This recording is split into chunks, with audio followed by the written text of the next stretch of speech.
For reviews, interviews and your daily film picks, click the bell icon and subscribe to Film Companion South now. Hello and welcome to Film Companion South. Today we will be seeing the film Dawn, directed by debutante Cibi Chakaravarthi. When you watch this film, you can see it is falling into two distinct parts. The first part runs for about 2/3 of the film's length and the second occupies the rest. The first part is a full-fledged, mindless comedy about students in an engineering college, and the second is a serious sentimental drama trying its best to squeeze your tear ducts into this family drama. Let's look at the first part. Chakravarthi, known as Dawn to his students, is played by Sivakarthikeyan, enjoyable. And he is joined occasionally by Angeya Karani, played by Priyanka Mohan. You know, they were paired last in their outing in a film called Doctor, directed by Nelson. S.J. Suryah plays the head of the college, while Samudrakani plays the Dawn's father. The first part, as I said before, is a comedy, a track which is a law into itself. Imagine a bunch of college students going on a long picnic. What do you expect them to do? Simple. They'll make an ass of themselves, playing what is colloquially known as mocka jokes and teasing each other with no logic. This kind of ribaldry can take you back to the Marx Brothers, followed by guys like Adam Sandler, Eddie Murphy, Kevin Hart, who just make fools of themselves and you just watch them and laugh it off. One of the most memorable films in this genre would be a wonderful film by Sridhar called Kadhalika Neramillai, dealing with unemployed young guys trying to date rich girls. One of them is a character played by Nagesh, who wants to be a film director and prove to his father that he is worthy enough. Nobody takes him seriously, but the romance still happens and all is well.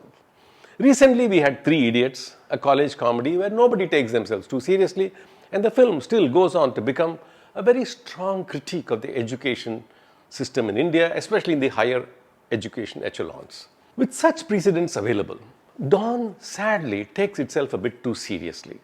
Firstly, blasting out at engineering college, their unqualified teachers, their greedy owners, etc., is coming a bit too late in our times. You know, we have over 21,000 seats going empty in Tamil Nadu engineering colleges alone. The manhole lid is opened, the system just stinks. Coupled with an outdated and ridiculous JEE, Joint Entrance Examination, studying in such colleges makes no sense, for it is just a huge real estate proposition. Anyway, back to the film. The problem is simple. I can imagine debutante director Cibi Chakaravarthi going to the producers, explaining the sad stories of helpless parents, clueless students, and hapless faculty bluffing their way to get an engineering degree. But with Sivakarthikeyan coming in the lead, they would have felt that his comic talents, dancing capabilities, dialogue deliveries should be highlighted, and with lots of junior artists, dancers and big sets thrown in, it becomes a perfect recipe for a blockbuster. The first part, it is indeed quite hilarious with all its mocka jokes.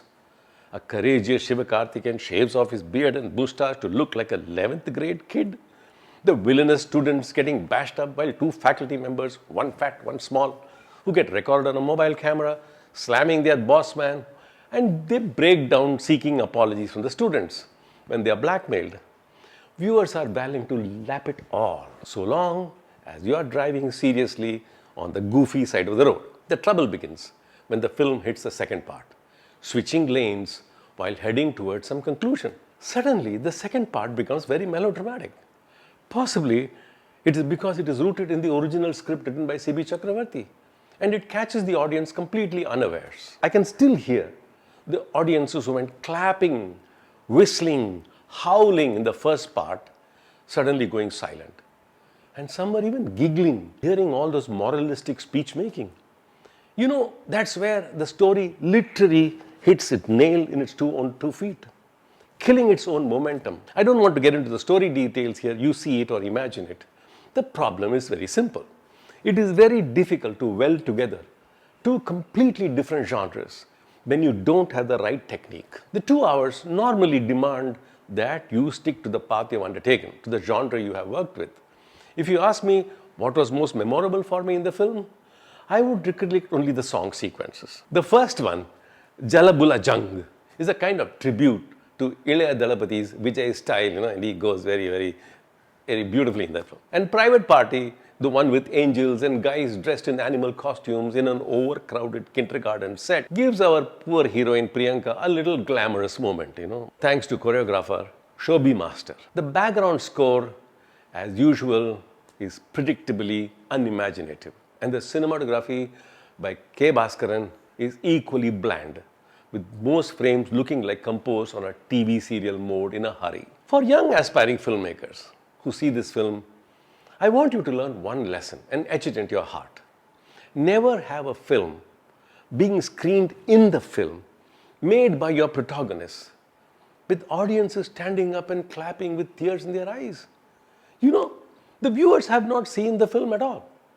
And this film is probably about the hero's father, family, his struggles, etc. And you expect ticket-paying audiences to imagine what a great film it must have been? No, that's not done. You don't have people clapping in your films. As a reviewer, it does not matter to me whether I was tickled to laugh at all or not anywhere in the film. And the fact is, I could hear the large millennial crowd whistling, cheering and howling away. So you go and try it out. Either you shall howl with them or you shall hear them howling. Best wishes and goodbye.